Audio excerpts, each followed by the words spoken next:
Hi there, welcome to the More Sibyl podcast. This is a podcast for Blacks, Asians, and those who love them. I am Mo, and I am your host, ready to spark your curiosity as I take you on this adventurous ride of exploring cultures through the stories of my guests from all over the world. On this show, we get really personal, discussing salient issues that are relevant to our contemporary age and also building community around them. As our guests exercise courage and vulnerability in sharing their life's experiences, we hope that in turn you are inspired by them and that you get the courage needed to set your own stories free. Enjoy the ride, and thank you so much for listening. Hey guys, welcome back to the show. And for those joining us for the first time, my name is Mo. Thank you for tuning in today. And today's topic is one that is very personal to me. You'll come to find out. And it's been one I've been wanting to talk about for the past year. And when it happened to me, which I'll talk a little bit more about later on, I had, spoken to this person about it. And we both decided that, we should talk about this on your show. But so you can imagine that the story has been sipping for so long, which means it's going to be good. The only fear I have for this episode is that we might not have time to go through all of the things I want to talk about. But to kind of make up for that, I'm going to link up a lot of show notes and articles and news clippings. So go read up and go watch, all of the YouTube episodes and whatnot that I'm going to be linking up. So, today with me in the studio is a very good friend of mine and a mentor. I call him mentor, even though he doesn't like that designation. But he's a true mentor in every sense of that word. We go way back to college, and I used to remember a lot of the talks we used to have and discussions, which is still being carried on to today. And he's a friend that feeds my intellectual curiosity about the world. He's super bright and super brilliant and intelligent, and also a fellow nerd. And I mean, he's amazing in every sense of that word. So today with me on the show is Dr. Ayomide Adebayo. Some people call him Doc Ayomide, but I'll call him Ayomide for, to kind of help him out because he said to call him that. So it's going to be Ayomide. So he is a psychiatrist currently practicing in the UK. And yeah, so thank you so much, Ayomide, and welcome to the podcast. Thank you, Talani. Always good to talk to you. Same here. on camera and off. On camera, yes. Oh my gosh. I was trying to search our conversation to kind of bring out notes from, this topic about Korean cults. And I typed in cults. Of course, we talk so much about culture. So a lot of stuff came out on culture. Right. He's the wrongest person to have, talked about this with, but also the best person to talk about it. So anyways, so guys, I know, right? Because we talk about culture a lot. The topic today is Korean cults. And I don't like to make Korea seem like an exception to the rule of cults all over the world, but there's a uniqueness to it, which we're going to tease out.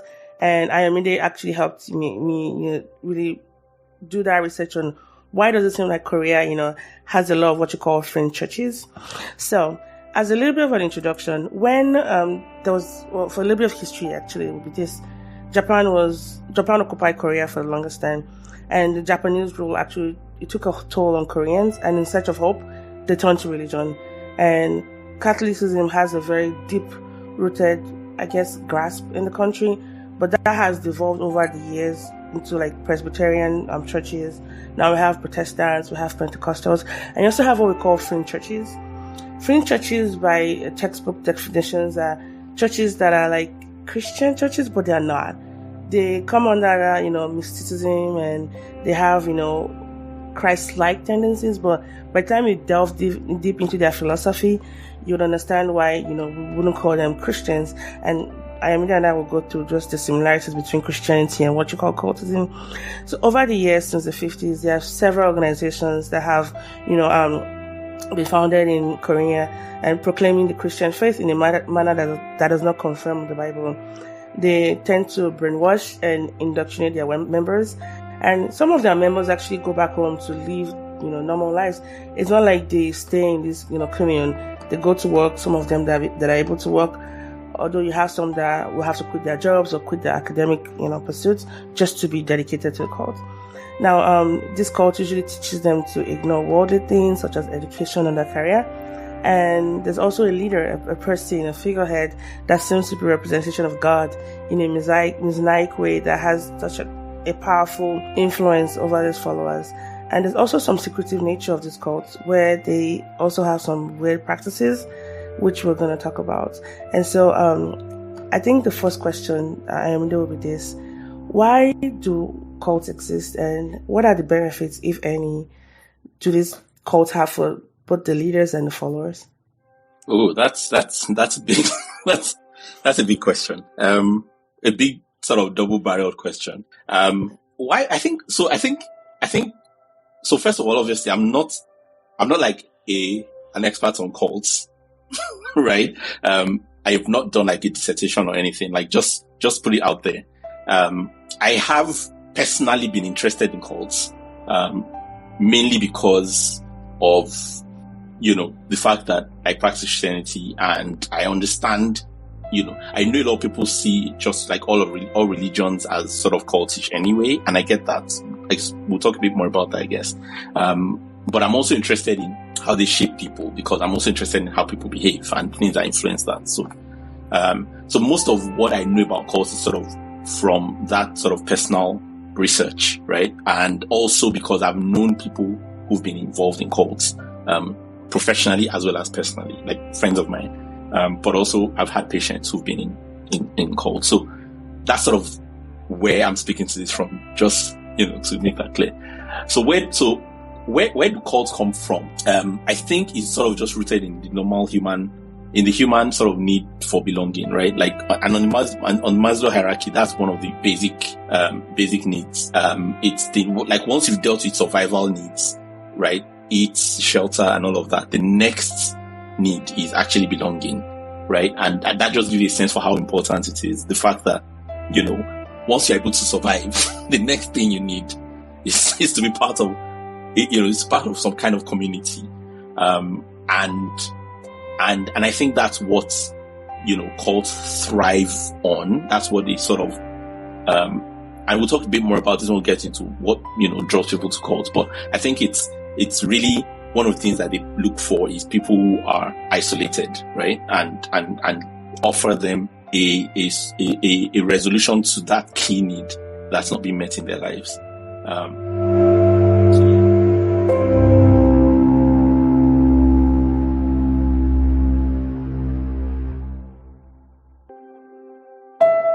But why do cults themselves arise is a more complicated question, I think. I think there's two sides to look at it. I think for one thing is a lot of cult leaders turn out to be very unusual people in some ways. So many of them tend to be very charismatic. They tend to have a lot of personal charm and stuff like that. They tend to be narcissistic, right? And they tend to, one thing they tend to be associated with cults in general and the leaders in particular is criminal behavior, right? And so I feel like but I don't think people start cults just like, I want to commit crimes, so I'm going to start this cult. I think there's that. But I think there's also a genuine aspect to which, I think one of the core questions is, do the leaders believe what they sell? And from what I've seen, in many cases, they don't seem to, but it also looks like they do on some level enough to be able to sell it, right? Which would fit with a lot of what you see in people with antisocial personality disorder, right? Just the ability to con people. Because in a sense, there's a lot of con aspects to what's going on. And I sometimes wonder if maybe they believe it on some level, like if they've bought their own propaganda. But I think there's also been a lot of cases where it's pretty clear that they don't necessarily believe it, especially because they are often doing things that go very much against what they're teaching, right? But then they also have ways of justifying that. So for me, that's one question I don't necessarily even have an answer to, because I've not personally met any of these leaders. And getting to them is quite difficult. Like, you don't get to see a lot of stuff that's been done in terms of finding the leaders and getting them to be honest and, sort of truthful. Many of them die, the ones that have died doing it. The ones that are alive are still actively. The mass suicide, or they just die sort of naturally, but like without ever being called to order in any real way. And of course, there are many others just at large, right? So it's tricky, and I don't know.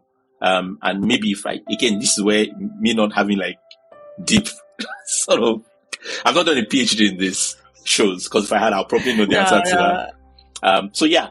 I appreciate your response. I do. Yeah. I think it has a lot of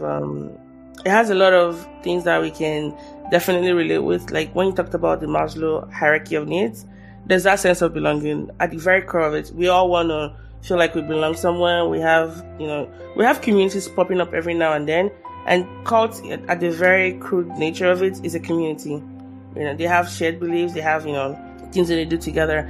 And that important fact about how we don't really tend to have a sit down with a cult leader. We usually have, followers who, who've either escaped or have been, kidnapped out of cults. We talk to them. We all see the same patterns over and over again. But I'd like to see that sample side replicated in the leaders as well, to kind of get a lot of rich words. Now, there was an article you shared with me that you had written when Spider-Verse came out. And I think it's something we should mention here about how people are, they tend to be praised to. Well, I think it was Spider-Man, Flash. Yeah, it was actually Spider-Man Homecoming, the original one.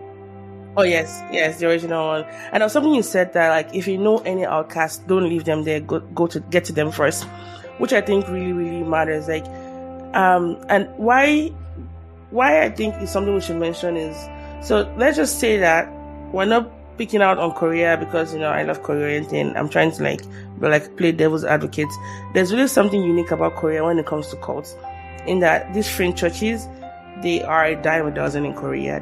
For a very small nation, they have a lot of cults, and the ones that are there, they're quite pervasive, and they have a stronghold in so many. I think there's even like a political attachment to it, where they wield so many powers. So why does it seem that Korea, seems to have a lot of cults? Now, I'm not going to put Doc Ayomide on the chopping block to answer that. So in doing my research, there are three things that came up. One was definitely the Japanese occupation, which, cost a lot of, I think, people just wanting to feel like hope was lost in Korea as at that time. So Japanese occupation caused that. Another factor will also be Korea as a whole is very communistic, right? There's that Confucian principle where you're only as strong as your weakest link. So everybody is easier to conform to whatever the societal standards are. And so these cult leaders, the ones you find in Korea, they tend to have that, pull and push people towards them, because they do know the languages they can use to attract people. And as a whole, Korea is also a place, because I spoke to my friend my Korean friend Sylvia. Thanks so much for providing this input. In that, if something happens to you, say you don't know who your bed parents are, or your mother was a single mom, you're already an outcast in society. And so the problem we're seeing, the cult problems we have in Korea, to me, is a reflection of the environment itself, where people are so quick to punish others or outcast them for not conforming to the rules. So this cult come in as scavenger, group to like mop up all those free radicals, and then there's almost like a push and pull factor, which I think if the family unit breaks down, for example, if you're a child of divorce, you're already seen as tainted, and who do you turn to?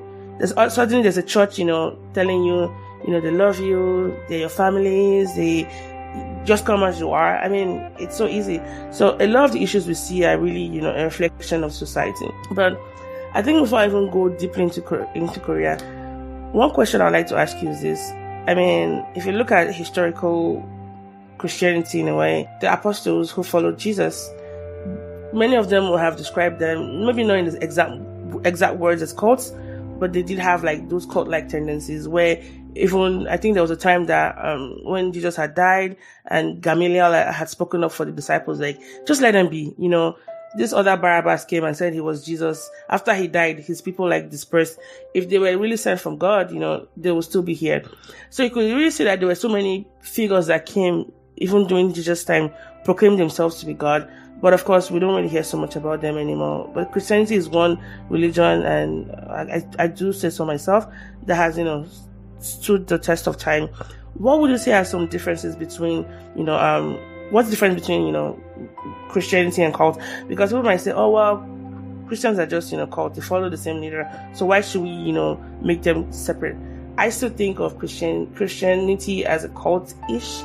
And I say that in a very toned down way because there's some similarities, but of course there's some deviation. So for me, when I think of cult, I think, number one, 3 things.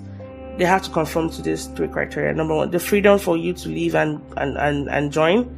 There's also a transparency in the hierarchy of the church. And of course, your attitude towards the larger society. A cult tends to have this more exclusivist and condemnatory attitude towards society. But I'm just curious, from your experience and also from being a nerd like you, what would you say makes Christianity stands out from all the other cults out there? And I don't think Christianity is a cult, but I did say cultish. And so, but anyways. Okay, so I think I'll talk about that from like the angle of religion in general. And then Christianity in particular, because that's the religion I know the most, the one I practice, right? I think that, so you talked about a few things that distinguish cults. And I think it's worth, because, and I get that, like I said earlier, that I get why some people think of religions in general as being like, oh, they're all cults, like whatever. And I see how it looks like that from the outside. I think when you engage with people who are practicing religious, faith of whatever kind, it's very different, right? And there's a lot more thoughtfulness and even wrestling that goes on. And I'll come back to that point about wrestling, right? When you engage with, people of all kinds of faith, right? I have, friends of various faiths who will talk about, just recently I was talking with a friend from a different faith who was talking about the fact that she admires her parents' faith. And it was interesting because, when I was like, well, I find that interesting that you say you admire your parents' faith. How does that, what about yours? And she was like, yeah, she feels a bit disillusioned, right? Personally. And she doesn't feel able to have that faith. But this is someone that, to all intents and purposes, is practicing, right? And so there's a, sort of that wide variation. You will not likely see that in a cult, right? For a bunch of reasons, including the fact of there's a sort of level of total commitment, there's a totalitarian sort of aspect to cults. And I think that's one of the values of differentiating the two, because so something I generally believe is that if two things, the reason why we distinguish things is to be able to understand them, properly. And it's not very useful to go around lumping things together, right? Even if there are things we don't like, because when you do, you lose the ability to talk about them meaningfully, right? And so if we say all religions are cults, then 2 things are going to happen. One, if that's not true, and like I always say to anyone that says that, like, I don't think you've probably met a real cult, or you would very not likely say that, right? And that's the problem, because if you do, it means that it's easier to dismiss actual cults, right? While you're focusing on what you think cults are. And then there are people in actual danger. And it also means that you're also less likely to actually recognize the people who are more prone or vulnerable to be caught up in those. It's the risks are not worth it. Like, honestly, they're not worth it. So that's on one level. So how are they different? For me, it's a lot of what you said. One of the key things for me is exclusivity, and it's 2 levels, right? And I've seen this a lot in Christian denominations. So there's one level of exclusivity from the community, right? From the larger community, yes, whether that is society, the government or wherever that group happens to be. When there's a certain level of exclusivity, then that's beginning to be called like. And then for me, more worrying is when, especially for like Christian cults, is when they're exclusive from other Christian groups, right? Because now, and there's a level to which a lot of Christian groups believe that they get some things right that others don't. That's sort of defining, like, it's almost part of the definition of being a Christian group, that you disagree with other people. The disagreements are not the point. And it's important to understand this. The distinction is not the fact that there's a disagreement, it's what that disagreement means for how you interact is where the rub is, right? And if disagreement means, I can't even engage with anybody that claims to be Christian or Muslim or whatever your religion is, if they are not this particular strand of the faith, there's a problem. There's something there that you disagree again. Like it's like literally like if someone said, "Oh, I'm Democrat," and that means I cannot talk to a Republican. That's a bit worrying. Do you get what I mean? Like, and so let's even take it beyond cults. It's just like if whatever group you are part of, that means that you cannot interact with people outside that group. It's a bit worrying. There's something there that's a bit worrying because, and here is why. Because it gets down to actually mean you're actually dehumanizing the other group to a level, even if you're not aware of it. You're literally saying that your humanity is not enough reason for me to relate with you, right? You have to believe this singular thing in this singular way. There's something worrying there. For me, that just is all sorts of red flags. And for me, that also goes back to the other thing about cults, which is the control. There's a level of control that cults tend to have. And for me, this is where the real harm is. And that exclusivity is actually part of that control. And you see this in any abusive relationship. Because if you think about it, cults in a sense are just group abuse, right? It's like imagine somebody abusing like a domestic partner, for instance, or a child or whatever. A cult is that, but like on a community level. In a sense, that's what it is. And one of the key things that abusers do, anyone who has known anything about abuse knows this, is exclusion. The abuser excludes the abuse. It's like if there was a book that abusers use to sort of like manual, like they used to sort of learn how to do things, that would be rule number 1, is make sure that they are not in contact with anybody else, right? That's what, partners who are abusing their partners do. That's what parents who are abusing their kids do. That's what anybody who is abusing anybody, and that's what cults do, right? So again, it's the control. It's that. So the exclusion in a sense is still part of that, but it's that sort of control. And then for cults, it gets to a totalitarian level where the cult is controlling every aspect of the person's life beyond whatever, even like, it's not just about the religion, right? And the truth is, yes, if you look into Christianity, depending on the Christian group you are looking at, you will see this to varying degrees. I won't mention names because I won't mention names. Well, I won't mention names, but I think if you want to start to think about it, because the other problem with names is that it depends on where you are. So for instance, there are groups in Nigeria that fit this, but if you're not Nigerian, that might not apply to you. But wherever you are from, right? Wherever you are from in anywhere in the world, and not just in Christianity, you will see this in whatever religious community you are a part of. You will see this. You will be aware that there are some groups that exert a certain level of control and demand a certain level of exclusivity, right? And I don't just mean exclusivity in like, oh, if you don't believe, like we think we're right. So that's one kind of exclusivity, like the exclusivity of belief, which is our group is right about the meaning of life and we think others are wrong. That's a level of exclusivity that I know even Christianity has. That's not what I'm talking about, right? Yeah. I'm talking about exclusivity of socialization. Yes, yeah. Right? Yeah. Exclusivity of socialization is where the issue is. It's that we are not only a group, but we do not socialize with any other groups in any meaningful way. You cannot have wives or girlfriends or boyfriends or husbands or partner in any serious way, or even have good friendships. Yeah. Right? With people outside of our group. I was going to say our small group, but some of them are not small. Right? For me, that's where you should start, like, your bells should start. No, they have, start going off. And then it's the exerting control. Right? And of course, in addition to that things you said, I love what you said about, like, transparency of leadership structure. That's a key one, because a lot of them are. But I think that one is not very obvious to an outsider. So I think exclusivity and control are a lot more obvious. The other thing I found really interesting was that last bit about attitude of larger society. Not just the exclusivist bits, but, and I don't know if the person mentioned this, but like, they tend to break laws a lot, right? So there tends to be a dismissal of like civic sort of norms within this group, which they always justify, right? So, the level to which they take the laws and the government seriously, for me, is also a very key thing to look at, right? And whether they, justify things like, from as basic as lying. I'm saying basic because lying technically is not like it's not a felon, like, except you're lying like in a formal setting. Nobody's going to take you to jail for lying. But like, they actually do like even bigger and more serious issues, right? Like from funds, to laundering, to actually abusing people, right? In all sorts of ways and all these kinds of things. So there's a real dismissal of governments and things that happens in many of them. or they're not always obvious?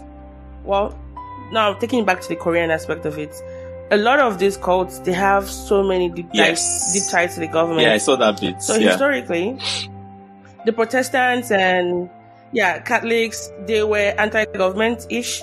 They actually protected a lot of demonstrators way back when there used to be a lot of demonstrations in Korea about, government and all that. But you had a lot of these cult leaders siding with the government, So there's also that, I think that also gives them that, impunity in a way to like do whatever they want. This is a different topic entirely, but I feel like one of the things Christianity has done at its best, which is not always the case, is always side with people against authorities when the authorities have been oppressive. Unfortunately, Christianity has not always done that.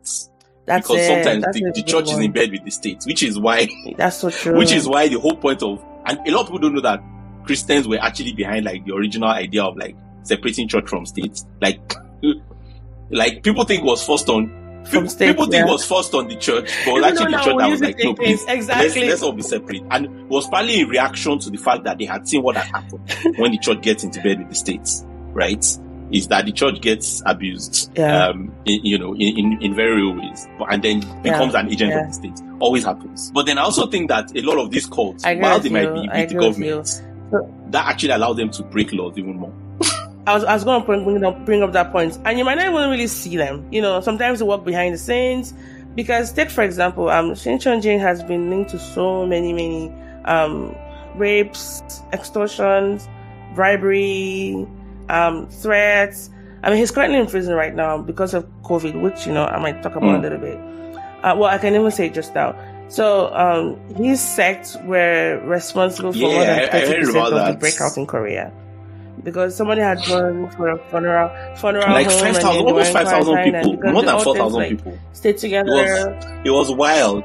And they were like super spreaders because they don't live in communes. They go back home. Yeah. So he's in prison right now, and his followers are trying to get him out. Now let's talk a little bit more about Korea. As you guys know, I love Korean history. Well, most of it. Some of them, keep me up at night. But one thing I really appreciate about, I guess, Korea is also one of the reasons why I think they tend to have such a very strong representation of cult, despite it being such a small nation. Across Asia, even Japan, for example, you do have cults, doing stuff and all that. I've already established that fact that cults are all over the world. But what makes Korea a little bit, I guess spicier will be so many reasons. Now, one would be, we talked about the Japanese occupation, and which kind of left people to be, devoid of hope. But another thing is Korea is strongly nationalistic, like strongly nationalistic, which is really, established. And what does that mean? Is that, people just tend to like, I guess, follow the rules, and you don't break character. You just, keep on going. And the Korean War, really had left a huge vacuum of hope in the country. And they also had periods of military dictatorship that reached its peak, the peak of authoritarianism in the 1970s and 80s. Now, because of this instability, it also helped to popularize religious organizations, which kind of offered a lot of solace and popularized suffering. Another thing will be Christianity was also seen as a way to kind of help them relate to it. Now in Korea, there's a concept of Han. Han, I don't have the English word for it. I was going to ask you what it meant. But is that like unpack it? Just take your time. I don't even. Oh my gosh! I feel like I'm being put on. Even my Korean friends, and I'm not even. They can't even explain to me, even though we have an understanding of it. They more than me. But Han is. So when you suffer, the sufferings of it's almost like an internalized feeling of deep sorrow, of grief, of regret and anger. It's so much so that it's even in the DSM. It's acknowledged as. I know. Now, like, when you say that now, it's clicked. Yes, you probably will have. Right. There you go. Talking to a psychiatrist right here. I've led with that. So Koreans have that. They've gone through a lot. I'm sorry, I forgot who my audience was right now. They have that internalized feeling of just a wrong that needs to be right. Right? And so when the story of Jesus, when Christianity came to Korea, I mean, if you look at, way back in time when the first missionaries went to Korea, they were killed. Newsflash, Koreans were very hostile to outsiders, but with time, they started allowing people in, and then, but, Shintoism, that's Japan, true Japan, but Buddhism, they were the religion then, and then Christianity came slowly through Catholicism, and, so the country is relatively, Christianity is just relatively new to the island compared to other parts of the world. But that said, Jesus being nailed on the cross must have spoken and so much suffering, that, Koreans then was almost like they could connect to that. It spoke to them like this is somebody that had no, and hand is something that can also be transmitted from one generation to another generation. So your great grandfather's hand, so in a sense, hand is also like connected to trauma as well. I have some Korean friends. It's not exactly trauma. It's not exactly trauma, but it includes trauma. But it seems to include the idea. It's not exactly trauma. Right. It includes trauma, and it's not always negative. Even though I'm using it, right? It's not always negative. So anyways, so that said, they focused on Jesus Christ who suffered on the cross. So that was kind of like a mysticism for, a lot of Koreans. And I think with there's so much emphasis on just being a real follower and, not going a little bit above the norm, just, going there. So when people fall out of, what I call outcasts. And I gave examples of, if your parents divorced, or if your mom was a single mom, or you're not doing very well, or you have, some issues, you're maybe about to go bankrupt. These cults fill that vacuum for you to like mop you up. And so, because talking to my Korean friend, and she also acknowledged the fact that yes, they can be quite harsh in the sense they just cut you off. Your families can cut you off for not, being a rule follower, whatever that role might be. So cults are just a way to just accept. And I think that's what makes Korea really different in most of other Asian countries. It's just that, that aspect of it being strongly nationalistic. Which brings me back to this next question for you will be this. I know when you wrote your article about, which I'm going to link in the show notes, we tend to believe that it takes a certain kind of people to be, drafted into a cult. How your patient who just got out of a cult, his family were wondering, how did you even get into a cult? Like, people just tend, when we see people that have come, how did they get in the first place? We tend to like look down on them like, oh, this person was stupid. Because she was like the strong one. Exactly. I mean, look at me. Who would have thought? And I'll explain why, I even got approached in the first place and how I let that conversation go on until I realized that, okay, hold on, this is what's going on here. But let's just talk a little bit about that article you had shared on Medium about how, I think there was something you said that our behavior is more dependent on our environment than we like to think, and then you gave that example of people can be nice and all that, but when you're driving in Lagos traffic, for example, you might just be prone to cursing, even though you're a nice person. So let's talk a little bit about the situation that we tend to undermine and say, oh, I can never be part of a cult. Chances are you might probably be in one right now. So let's hear from, Doc Ayomide about how, to the situations that might lead one to be vulnerable to be part of a cult. Just to clarify, I do think that there are some people who might be more prone, right? Like, that's not denying that. Like, some people are probably more prone. People who are more naturally trusting, for instance, that sort of thing. But the point is, it's not just them, right? They might be more prone, but if they have enough support and stuff around them, they might be less prone because they already have like community and, they belong somewhere. They're not hungry for connection. Do you get what I mean? So the point I'm trying to make is that the circumstances the person is in might be actually a lot more, important than just the personality that they've got. Even though, yes, perhaps some personalities are a bit more prone. But I mean, clearly, like, you'll be shocked at all the different varieties of people who get caught up in this stuff. And yeah, a big part. So obviously, if we say that, one of the things that cults prey on that one of the things that cults offer is belonging, then it's easy to see that one of the things that they will prey on is isolation, right? People are isolated socially. And isolation is just such a huge risk factor for so many things. It's also, and I don't know if everybody knows this, but I hope more and more people are becoming aware. It's also a very big risk factor for suicide, right? Is isolation, social isolation. It's a much more huge factor than people realize. And in the same way too, for cults, and generally just for abuse in general, right? because I think it's important. I think it's helpful to think of cults as a sort of social abuse or like a sort of larger scale abuse of human beings, and which means that there's a sense in which it is actually a dehumanizing process. Is that they and this may not be something deliberate, but I think over time people tend to become more aware of this, is that they are very good at looking for vulnerable people, right? So for instance, when they operate in schools, guess who they're going to go for first? The newcomers, the freshers, right? And stuff like that, and then among the freshers, they will always, some of them will just try everybody, but the people who are most at risk are the ones who don't belong anywhere, right? Or who belong somewhere but don't fit in just enough, who are struggling to find some kind of community. And one of the things that can lead anybody to that, because there are people who have great community, but one thing that isolates every human being, because that is the nature of that thing, is pain and trauma, right?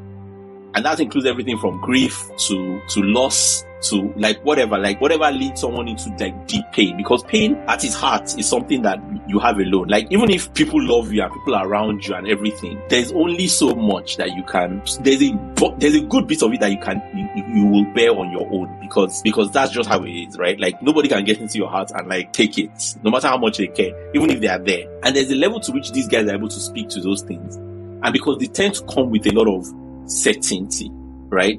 So there's not a lot of ambiguity with cults. There's ambiguity about important issues, like when you start asking serious questions, it becomes all very vague and stuff. But in terms of the kind of things people are looking for in those moments, they will offer some high level certainty, the kind of certainty that people who are being honest will not be able to give, right? They're often very good at offering those kinds of things. And the truth is, at those moments, we're all vulnerable. We're all more likely to be looking for answers, that something to just hold on to in the middle of sort of the darkness, as it were.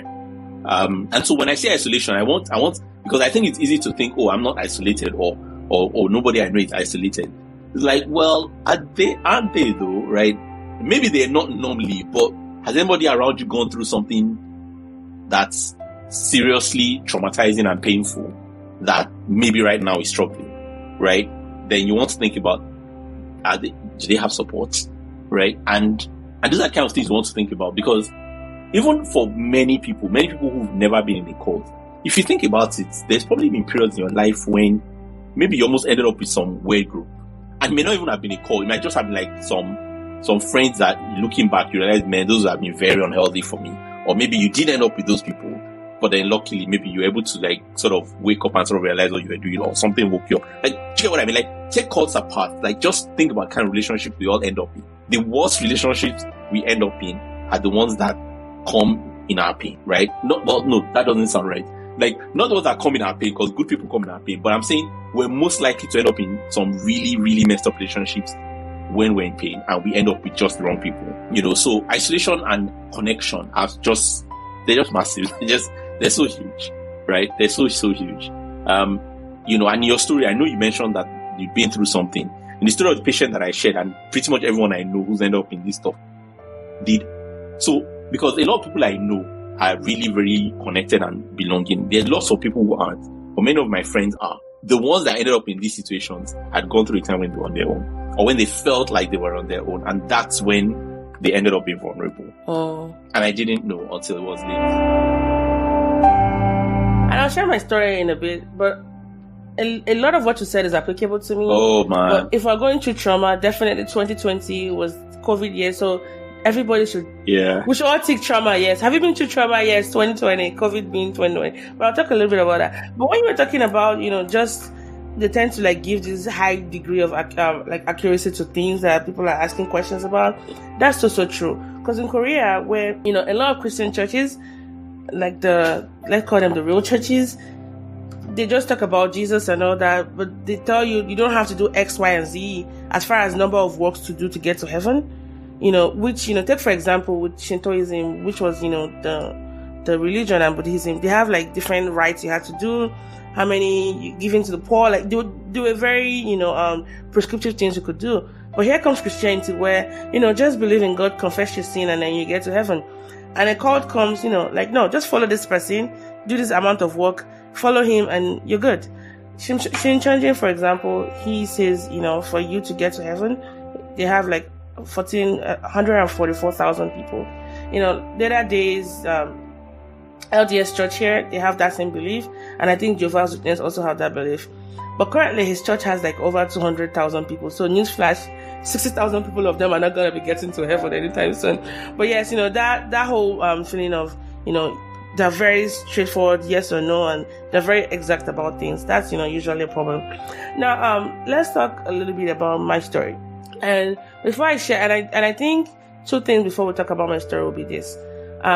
Maybe we should go through the big 5 personality traits, like Ocean, like, openness to experiences, conscious, I always don't know how to say that word.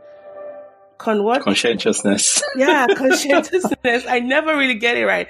Extroversion, agreeableness, and neuroticism. Now let's go through that. Now these are just going to be blanketed statements because people might fall, outside of, each category. So let's walk through that. Ayomide, what do you think are some of the traits that, would you say people will be high on? Openness, for example, to be like your typical profile, for a cult follower? I don't know. So one, I've never read this up. 2, I don't know that there is, because like I said, at the end of the day, anybody could really end up there. Right? Would you say, I think you should have a little bit of openness for you to be... I think it depends. I think people who are open to experience might be prone in some ways, but it's complicated because they might be open to experience, but they find cults too restrictive. That's true. Do you see what I mean? Yeah, so it's not that straightforward. It's not that straightforward. Okay, for the sake of just checking a box, I'll just put like maybe. How about the next one? The word I cannot even pronounce. The C one. Conscientiousness. Yes. Would you say? Yeah, I could see how that could make someone. So again, all of this is conjecture because not like I've not read anything on this particular subject. But I can see how someone who is very rule based might find that sort of thing attractive, right? Where it's like, oh, okay, these are the rules for life, so to speak. And if I do, sorry, I had to put that there. Well, funny enough, he didn't write the book Rules for Life. That was somebody else. Oh well, he did write the book Rules for Life. That's Well, no, I'm thinking of this other guy who wrote. There's this guy who wrote a series of books, something Temple or something, or Templar. I don't know that one. That's older. That's much older. Okay. Anyway, that's years ago. Anyway, but yeah, like people like that sort of thing. But again, that doesn't mean you end up in cult. It might just mean you might end up reading Jordan Peterson book, right? Yeah. How about extroversion? I think extroversion, might make you move faster into the, from the ladder up. But how about even being approached in the first place? Would you say that might play a role into it?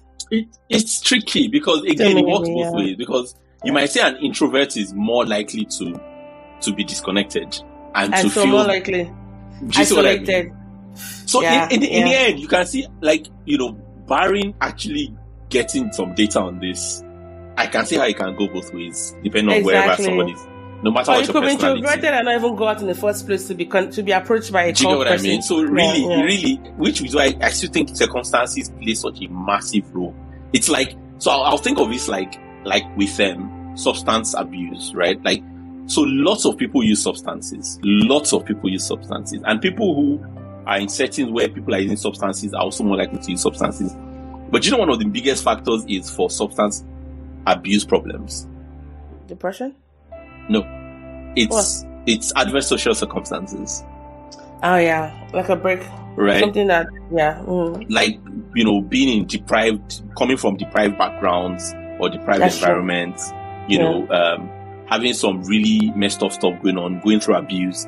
Those are the kind of things that so lots of people experiment, but the ones who end up becoming problem users tend to have some other things going on. In the same way, lots of people are approached by these cults. The question is, who ends up going in? That's it. And then the question is not just who is it, but what's going on with that person. At that time, might actually be the bigger question that we're not thinking about. Because I think sometimes it's so easy to focus on internal factors and to downplay. And I'm not saying internal factors don't play a role, but you see the other thing in medicine, and you will know this, we talk about modifiable and non-modifiable factors. Why in the world do you be focusing on non-modifiable factors when there's so many modifiable factors? Factors that you can work on and interventions around. Fine, let's say we can identify people who are the profile. Let's even say we can. What are you going to do about it? Do you get what I mean? Yeah.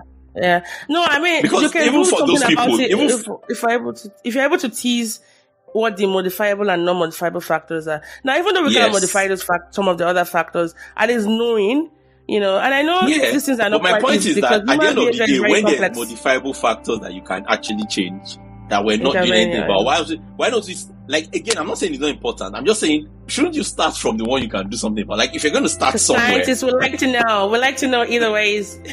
It's the knowledge because I think some of it is also a bit of an instinct, and a dangerous instinct sometimes within us to be able to say to ourselves, oh, well, that doesn't apply to me, right? To be able to exclude ourselves from the possibility. And again, or it doesn't apply to anybody going on with me, because if it's a circumstantial thing, circumstances can happen to anybody. Yep, right? Yep. And especially when it comes to like loss and pain, everybody's going to go through that in some way at some point. Eventually, yeah. But so it's now, and I think safety nets also matter. Like, you're probably going to go through dumps, but do you have enough support to be able to like metabolize those traumatic events? That's also a problem. So we're kind of all in this together. We're all a part of the problem and solution. Yep. Which is good news and bad news. But like, I know. Just because I like closure, agreeableness, I would say you definitely need a level of that to at least be, complicit in the cult. And then finally, because if you're a rule breaker, but then again, I know rule breaker and be the leader. You have to be the leader. I know so many people who are rule breakers that end up in cults. So which is why again I keep saying, I don't know, man. How about the final one, neuroticism? Would you say maybe a level of it? Definitely a high level of it to be a cult leader. Well, no, even though, so neuroticism, by the way, just to be clear, it's different from being neurotic in the general sense of the word. It's more about how you deal with it's more about how you deal with stress. So someone who is high in neuroticism is someone who stresses out a lot, which can actually make you more. Sorry? More prone to be a follower.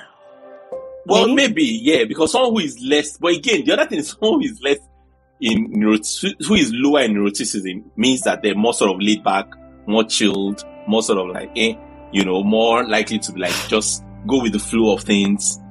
So again, I can see both ways. I can see both ways. Okay. Well, that said, let me just talk a little bit about my story. So this happened last year, 2020. I'm smack dab in the middle of the pandemic. Like with most people, your external routines like traveling, going to places, you couldn't do that anymore. And I think like most people, I thought I was handling it well. So I used to teach and take classes in a Korean school before the pandemic, but when the pandemic happened, everything had to close down, and I studied Korean every day. So I needed a place to kind of connect, and my school wasn't offering a virtual option as at that time. And so you know how if you search stuff on Google, it pops up on your Facebook and Instagram because, they're all the same agents working anyways. And I saw this ad for Korean class. It was $10 per month. Number one, too good to be true. That is super dirty cheap.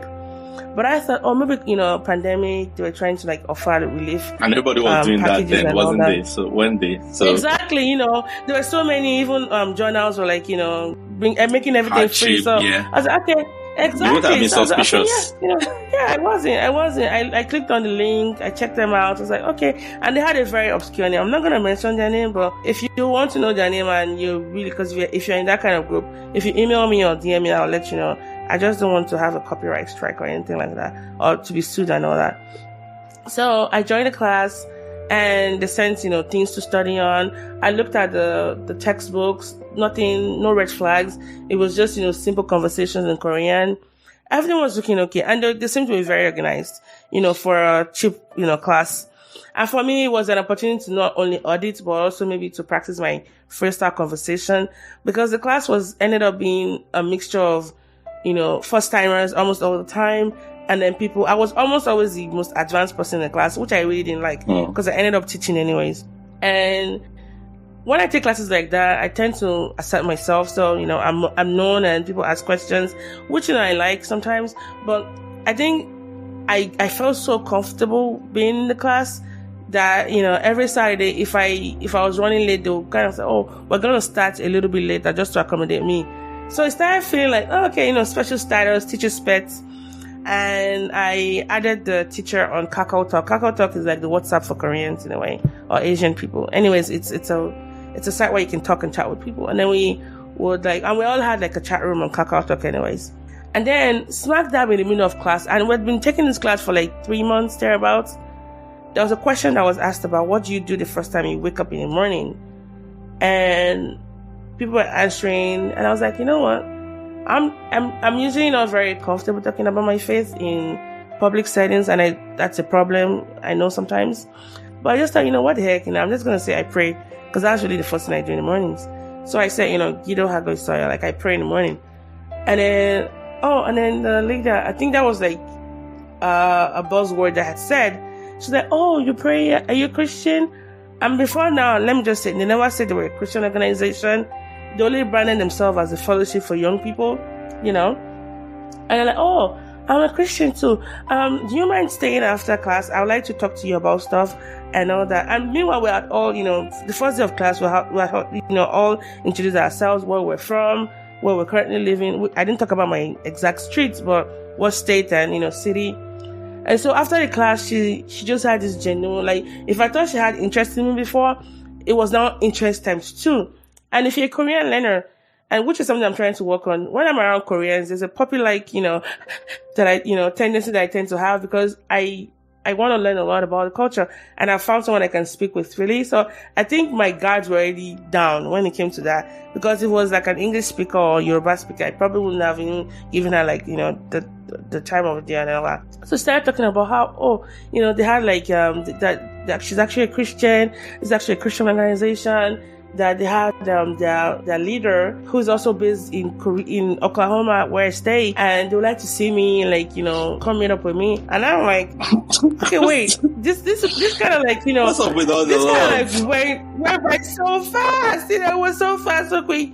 And 3 months into this class, this was when they would start easing restrictions. You could travel, but you had to wear a mask, and you could do interstate travels and all that. You could wear a mask, and it was too fast, too quick. I mean, I volunteer with a lot of Korean students.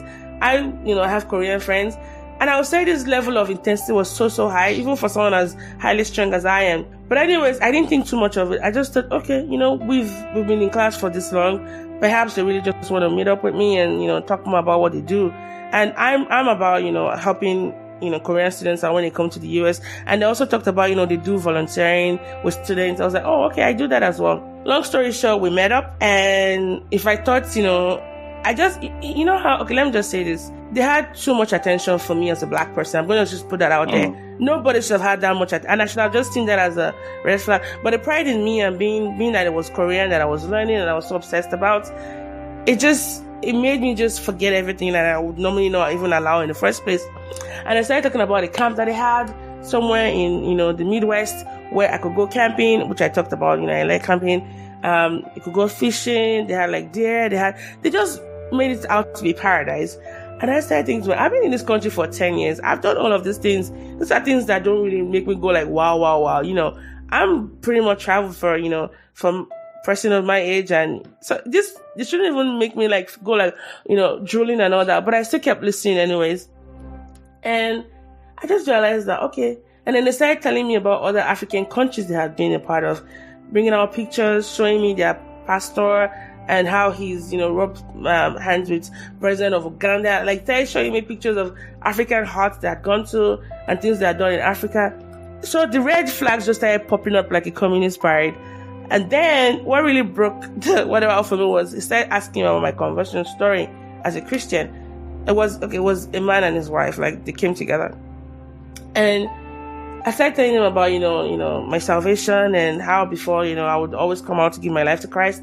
And then one day that was it. I decided that I was going to be a Christian. I was not, I wasn't going to go out there, I'd go out in front of a church to do the whole, give your life to Christ thing.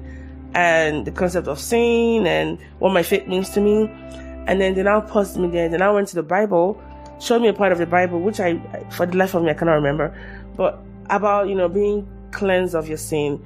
And he told me that I was still a sinner. I'm like, yeah, I know I'm still a sinner, and by the grace of God, I repent every day. And he goes, no, that's not how I'm supposed to repent.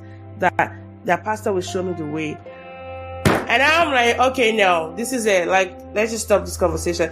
And then I made them, they just kept talking and on and on. This was when all my mother's spirits, my grandmother who praised the Lord, my MFM training, everything just came like, oh, this is the cult. And because they lied so much about who they were in the first place, because after I found out the organization, which they weren't very open about, I started doing a lot of research. The front has so many things. They're almost like chameleons. They can be anything you want them to be. But they're part of this Gowon Park, which is like Salvation sect, which I'm just going to talk about a little bit. But she kept talking about her pastor, and that the pastor, like, 17, just appeared to him and gave him like the rules. And now, his wife actually have his book, How I Became Free from Sin, something like that. How he became, white as snow, and he's never sinned since then. I'm like, whoa. And so that was it. I quickly texted my Korean friend Sylvia, like, guess what? And she's like, that's a cult, didn't you know that? And I didn't even think of even asking her, because at that time, before I met them, I didn't think it was a cult. So I sat down and think about what broke down in me. I know there's the Hallyu wave, which is the Korean wave, has really hit a lot of places. I just want to warn people, like, your interest in a particular culture can be used as a very weapon against you. And it happened to me. That was how they got to me. And you won't believe that I stopped communicating with them, but they bombarded my phone. They would call, they would text me.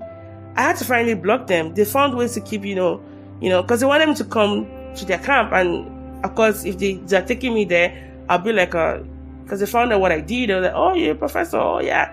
I'll have been like the poster child for, if they can get this big fish, and ever since that word, we can get anybody. So I had to repent of that pride in me of, because it felt like I was being worshipped. I won't lie to you. It felt really good. And nobody should really have that much attention in you that they had in me.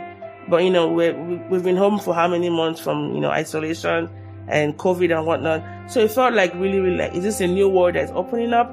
And I've heard of stories of people being approached in Korea and being asked, hey, do you want to make new friends? So they can come at you in different ways. Now I see their ads. They use BTS, which is like the famous Korean boy band, as a way to tell people they're teaching them Korean.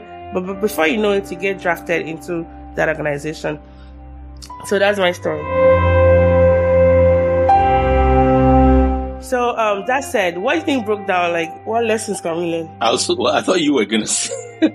I mean, for me, it was the fact that, so a few things helped you clearly. Was one, you were the feeling of belonging and connection was massive. But I think for you at that time, there wasn't that much of imagine there was a bigger vacuum in your life at the time, for instance, right? Imagine if it was a time when you were a bit more isolated. Imagine if maybe it was when you had just moved to the US, right? Or something, like, and you were still feeling all alone. Like, do you know what I mean? And I can imagine, like, people who have just moved countries, man, the risk that they will be out with this stuff. Or people who are just sort of come to university, for instance. And I know they're very active in universities here in the UK. And so people like that who are just coming to university and especially like have moved, even like not just country, but like just moved from like a different city in England or something. And which is a lot of students. A lot of students are not schooling necessarily. Many are, but not all. Like sometimes people really move a pretty good distance to go to uni, especially if the uni they want is not nearby and stuff like that. So you can imagine how prone these people would be to these things. So yeah, I think that was the real thing for you. The fact that you already had some level of connection and community.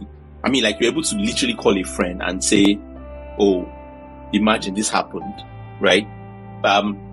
Some of it was the knowledge that you had also as well. And I think a lot of times these people take advantage of things that people don't know, right? And especially if you say, oh, I'm Christian, for instance, but like you're not as grounded in some of the traditional historical ideas that are sort of fundamental to what Christianity is about. But then the danger is that depending on the denomination you're in, there are many non-cult-like Christian denominations that, so like what you were told about, like, your sins aren't completely forgiven. There are some denominations that I won't call cults that don't teach that, because that's as Christianity goes, that's a pretty straight, like off, like that. No, that's not how Christianity works in any serious sort of Christian group. But there are groups that even while they will say that, they won't teach that. Like no serious Christian group would teach that. But there's some where the sort of practice that they have would would leave people sort of in that space mentally where they are more likely to think this is what it is, even though that's not what's being taught. Does that make sense? So yeah, I think for you, that was a good help. Like the fact that you're able to like, wait a second, right? Like if they knew better, they probably won't teach that. Like the person would have said that, you know, and that's another thing. Like these guys clearly a lot of these guys use like just literally any tactic. So for these ones, it was, you know, it's almost like sort of like gang, like, you know, fronts, right? Like, you know, the sort of stereotype of like, it's a mafia place, but like they have like a gambling thing in front, or like it's a laundry in the front, or like, like, which is literally why people use the word front. Yeah. Like people like, you know, like it's a front because it's literally in the front, but like at the back is literally in front. And like there's a deliberateness to that, right? Where they know that what we're really about is not actually language, you know. And interestingly, you know, there's thinking like this that runs in Christianity too, which I once subscribed to and I don't. You know, sort of the idea of evangelizing as, oh, we're going to reach people through this thing, but actually what we're doing is not even just language, like teaching health services, food, and all of these things. And I used to, you know, and I think many Christians recognize this. And, you know, I'm going to try to say this as carefully as I can, because I know a lot of people, you know, like, I want to be a bit sensitive about it because I don't want to, not because I don't want to offend, but I don't want to be inconsiderate. Is you know. I see where they're coming from, but there's a danger to that, and not just because it looks like what these cults do. The danger to it, and I think at the core of it, the heart of that is not actually Christian, right? Is that, you know, so if you think about stories like, you know, Jesus feeding people with bread, he was literally just feeding them with bread. Like there was no agenda, right? Like I get the idea of we want to give people something more than whatever we're doing here, but not because we don't think what we're doing is important. Then I don't know if you get what I mean. Like this is a real value. And I also think that sometimes there's like irrespective of whatever. And if anybody is interested in more, fine. But you know, the attitude of, oh, this is not really the key. This is just a way in. I know a lot of people do well intentioned, but there's a danger there. Yeah, I'm trying, and that's why I don't want to be considered, because I know that a lot of people that do this stuff are being honestly well intentioned. Like they're not thinking of it as a front. They're thinking of it as, oh, we're actually helping people, but we need to give them, you know, desserts before they will take vegetables. Sort of like, you know, like how you do with kids. And I get that, except these aren't kids. Right? Yeah. I know, but there's also another situation where you can't even get it unless you do that. Take, for example, I have friends who are in Mongolia, China, where they're very hostile to Christian missionaries. So they have to come through English language, you know, like teaching kids English language. And which is why I'm trying to be considerate about it, because I get it. But I think that at its best, when that's done properly, you do the best with the service that you're offering, because the service itself actually matters. It's not just the front, right? It's not, and because there's this attitude that sometimes people will get. And to be fair, many people don't go this far, right? Where it's almost like, oh, so you're not even going to the next level, then get out of here, right? No, it's, you know, and also because people see through, I think when you're just being agendaed with them, right? Where it's like, I mean, like I've had lots of friends where we end up talking about faith, but that's not what the friendship is about, right? Like whether we talk about faith or not, whether, you know, when we do talk about faith, you know, so like for instance, and I know people who've had these experiences where somebody becomes their friend and then they talk about faith and then say they're not interested and then the person that abandons them. That's cold. That is cold. Yeah. Right. And that's the mentality I'm sort of talking about. I think it's that mentality of the fronts. I get what you mean. And I think, so, because there's so many YouTube videos that I've watched, the MO still seems to be the same. There's this unusual interest in you, and they tend to, even sometimes, they lie by omission to kind of get that interest in you. So I just want to say that out there, like, they're still very active. And as a matter of fact, one of the churches in the Church of England had to with this statement not too long ago for churches to be very, very, alert, because they are everywhere. They're very pervasive. And with, Korea being, very hot right now with BTS and all that, I still saw their ads like not too long ago about BTS. So I'll just say, be on guard, okay? Don't be too carried away. Because before you know it, you might just be, recruited. And I share my story not out of shame. I actually found it very funny that, oh my gosh, this happened to me. It was very humbling. And of course, I had to pray and repent to God for the part that I played in it. But I found it like, oh my gosh, like, this happened to me. I would never have thought. So I've been very humbled about that. So finally, before you leave, I think it's just to talk to those who might have friends that have been part of cults. How can we support them? How can we, be allies? Because the very same thing we end up doing to them is what makes them, want to stay back. And that is isolation and just, banishing them like, ugh, you have now been tainted. How can we best support them moving forward? So you made a brilliant, really great point, which is the last thing you want to do is shut them out because they're in a cult. Because that's literally what led to them being there in the first place. And I know, again, this is kind of thing that people do without realizing how dangerous this is, because they think, oh, maybe if we don't talk to them, then they'll take us seriously. No!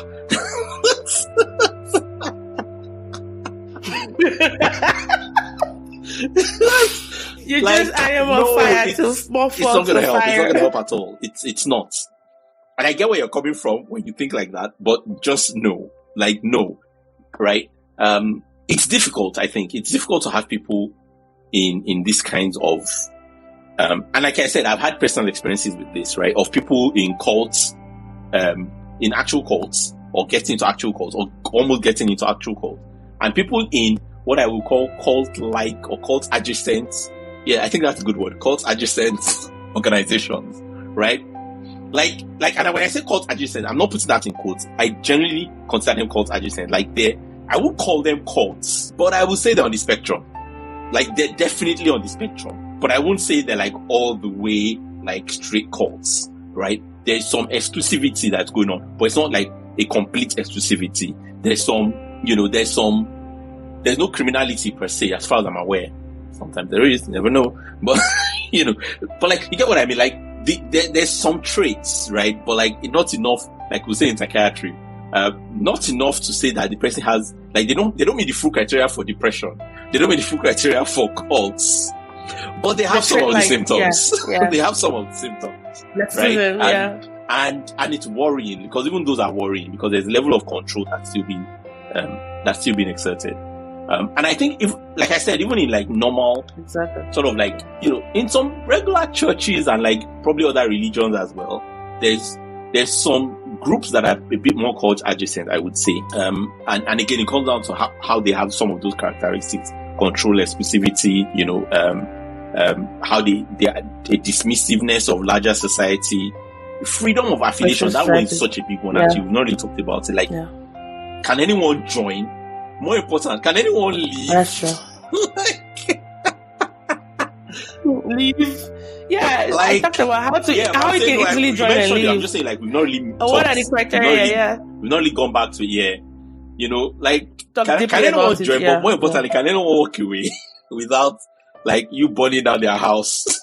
Without penalty, and all that stuff. Yeah, I think a key thing that people need when they're either in cults or being propositioned by cults, because there's also a spectrum to getting into a cult, right? Like, there's the first approach, and then there's the sort of increasingly drawing in. I think logic and argument don't necessarily work. Debates, except the person is that sort of person normally. But the reason why I don't think that's the most helpful is because what these guys are appealing to is not, to sort of speak broadly, it's not the head, it's the heart, right? It's the emotions. Yeah. So you coming at it with the sort of the facts, so to speak, it might not really help, because what you'll be doing, if you're not careful, is you'll be dismissing the emotional bits that those guys are speaking to. Exactly, because you're dismissing it. Pushing them away from you. So pushing them further away. You might have all this information, but that's not what's going to help. What's really going to help is being there, is thinking about, okay, how can I support this person? How can I actively engage with this person? How can I, and it's basic things, just reach out, connect, if you can help them connect to other communities, do that. Because one of the things that really most cults will do is they will cut them off from other community. And if you can get other community around them, then that helps, right? So not just you, because again, that also helps, because it means the burden is not, just even for your own practical, variety. Like, the burden is not going to be entirely on you. And the truth is, you might not be able to carry it, and it might be too much. And that's fair, right? Because you're one person, and you also have issues to deal with, and you have like your own life and everything. So it's not about jumping in there to save this person and like being like their own savior, like, and all of that. It's just about being there. And then if you can, as much as you can, helping them connect to other people as well, bringing other people around them and whatever what that will look like will depend on where you are, right? So if it's like in a university setting, it's connecting them to other groups and stuff like that. Or just to your own friends, like invite them to like your parties and like introduce them to your friend. Like, do you get what I mean? Like, stuff.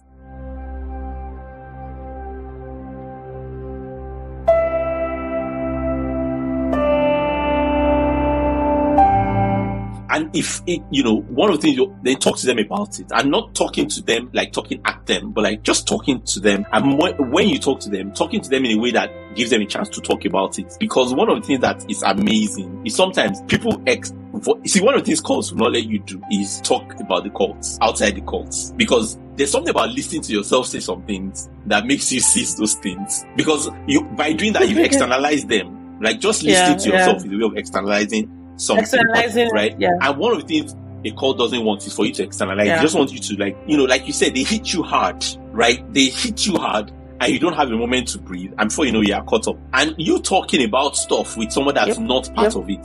Sometimes you'll be shocked. Like that alone can go a long way. Especially in the early stages. Obviously, this is not going to work in the later stages. But in the early stages, that can go a long way. To be like, wait, what am I even doing? Right? And then the more they're going in, then you also want to think about like, if they're in already, right? We want to speak not to the cult, but to the detriment of the cult. So you want to speak to things about like, in what ways are they being harmed? In what ways are they struggling?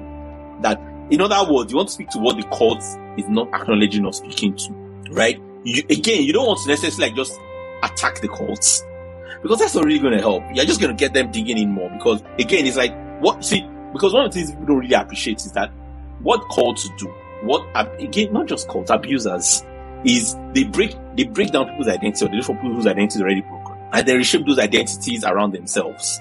And so when you're asking someone to leave, you're not just asking them to leave, you're asking them to abandon an identity.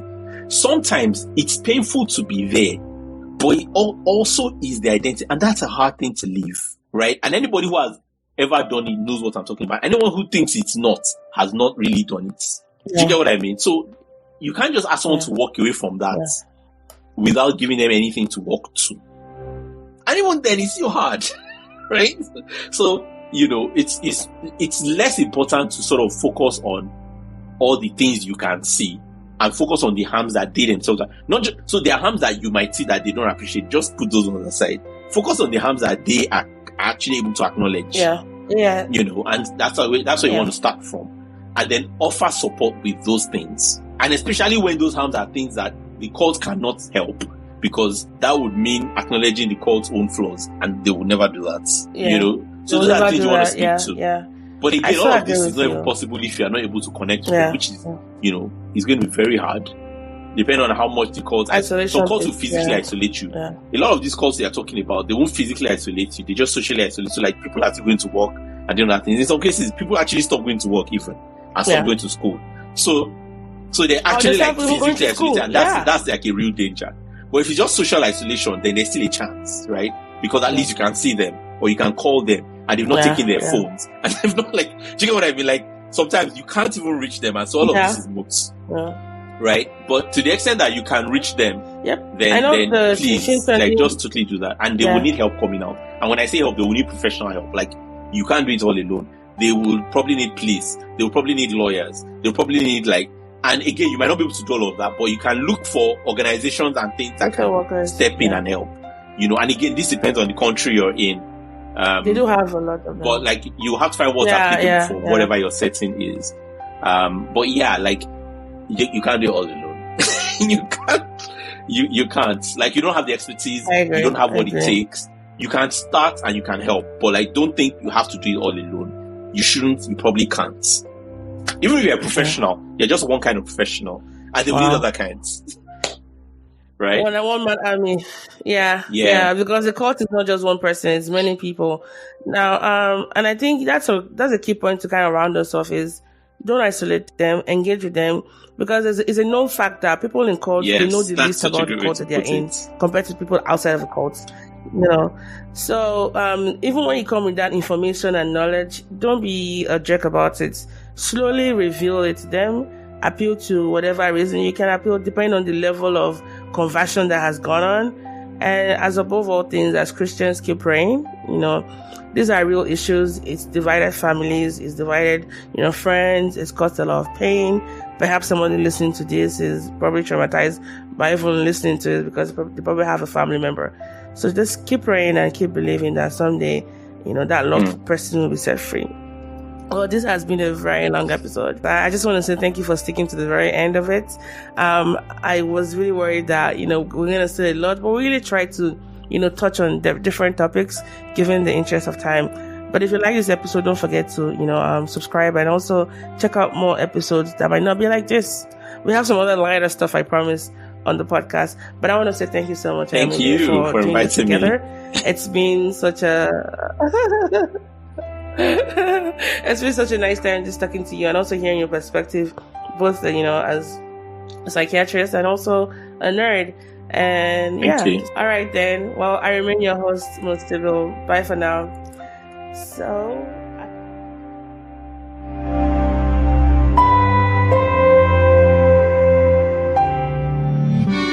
Thank you for listening to this episode of the Sibyl podcast. Well, guess what? There's plenty more where that came from. So visit our website at www.mosibyl.com. That is www.mosibyl.com, where you can find hours of other binge-worthy episodes just like this one. And while you're at it, please don't forget to subscribe and leave us a rating on Apple Podcasts or Podbean, as it encourages other awesome people like you to listen to the podcast as well. We are now officially on Podbean. It has an app. You can catch up on missed episodes and also get a notification when we have new episodes. Do you have a question for our guest, feedback on the episode, or a suggestion for a future guest? Then please get in touch with us by sending us an email at talktomo@mosibyl.com or connect with us via Instagram at the Sibyl podcast. Cannot wait to hear from you, and thank you so much for always listening.